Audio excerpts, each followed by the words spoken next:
So a couple weeks ago I found this guitar on Facebook Marketplace and the guy was willing to trade it for an Epiphone Les Paul, which seems crazy because these guitars go for upwards of $800, $900 and some even over $1,000 now. But what I'm about to show you is pretty horrifying and you're gonna see why they traded it for an Epiphone Les Paul. And honestly, looking at the guitar right now from far away, you're probably like, Mothman, you're crazy, like this thing looks fine. But no, trust me, this Dean has been through hell.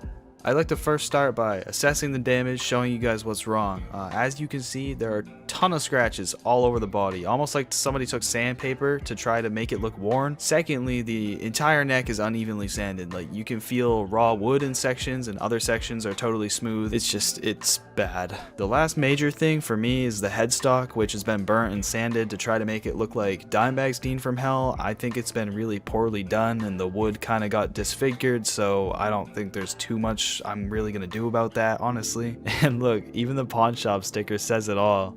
I started by taking all the hardware off the body. I'll be keeping most of this apart from the electronics, which I'll probably be replacing. I then started de-stringing the guitar using this really handy electric string winder that my girlfriend got me a couple years ago. This guitar also has a really weird licensed Floyd on it that I've never really seen before, but it's pretty quality feeling and honestly felt better than a lot of Floyd Rose special trems, which was weird to me. But yeah, I'll be keeping this on here too because it played good. After I was done taking all the hardware off, I got right to work wet sanding the body. I'm doing this to take out most of the deep scratches that the previous owners put into it.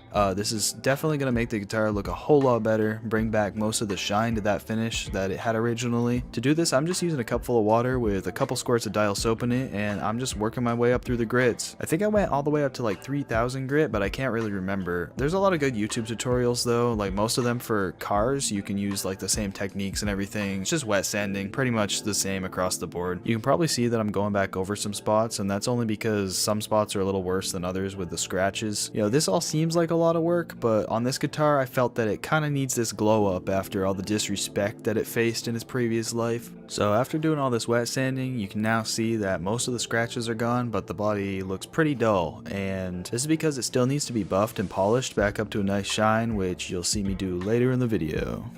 But for now, I'm going to be addressing the back of the neck, and I want the back of the neck on this guitar to be as close to like a satin finish as I can get, just because I like that on my guitars anyway. So I start by masking off the area that I want to sand from the rest of the guitar, then I use an abrasive pad to slightly rough up the areas that are still kind of smooth. And since this neck is sanded unevenly, I start by using some 600 grit sandpaper just to kind of get everything more uniform, and then I start working my way up the grits all the way to around 2,000 grit by the end of it. If you're doing this to any other guitar, I would definitely recommend sticking to just the higher grits just to knock down some of the finish, make it, you know, like a satin neck. It's a very common mod. But on this one, you know, obviously I needed to go a little bit lower with the grits just to kind of get everything uniform before I started hitting it with the higher grits. After I was happy with how the neck felt, I decided to start bringing the shine back to the body. I would highly advise that you don't do what I did here if you care about your guitar. Usually you'd use like car wax or something like that, but I didn't have that. So what I did have was interior car cleaner and fret polish. I mean, it says polish, so it should work. So I started with the interior cleaner just to get off any sanding dust or residue, dirt, grime, whatever might be left over. And then I put some fret polish on and started buffing it in.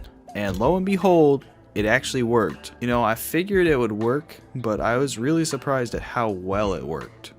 Again, I wouldn't recommend at all that you do this, but it definitely works in a pinch, and it definitely works on a guitar you don't care about, kind of like this one. And after all that work, we finally got the guitar looking so much better. I'm just going to show some before and after pictures here on the screen just to kind of remind you guys of what it looked like before versus what it looks like now. And I mean, it looks great now. Like, I'd say we got a good 90% of all the scratches out wet sanding, and I actually think it's kind of funny because now the guitar looks naturally worn, which I think that's what they were trying to go for with the Relic job, but just did not work out. But yeah, I think I'm gonna wrap it up here for part 1 of this series. Make sure to subscribe to my channel and turn on notifications so you know when I upload part 2, which I'll be doing the electronics, the setup, and all that sort of stuff. So you're definitely gonna want to stay tuned for that.